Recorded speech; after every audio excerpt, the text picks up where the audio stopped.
Hello, I'm Ken Alston, and I want to share something with you, something that came to me in a dream.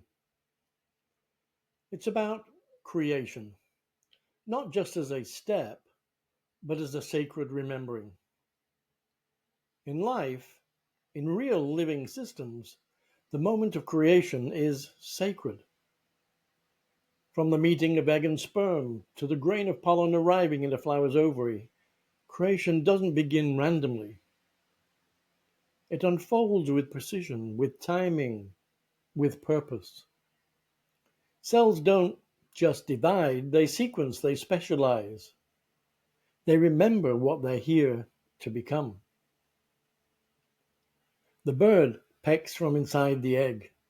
The flower fades as the seed matures. The rootlet finds its ground. The cotyledons unfold toward the sun. And the cycle begins again. Not because we made it so, but because life already knows how to sustain itself. This is sustainability in sacred cyclical motion. But what of our creations?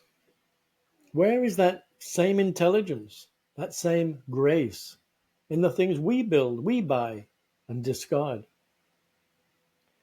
The homes we live in, the products we use, the systems we design. Most of them are not alive. They don't grow, they don't regenerate, and they definitely don't remember. They break the cycle. That's where this reflection begins. To read the full essay, Creation, the Sacred Step, and explore how we return to coherence in our design, our systems, and our work,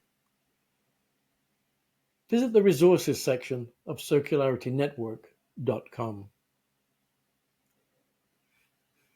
If your inner operating system is out of rhythm with this remembering, the mirror is ready. I'll meet you there.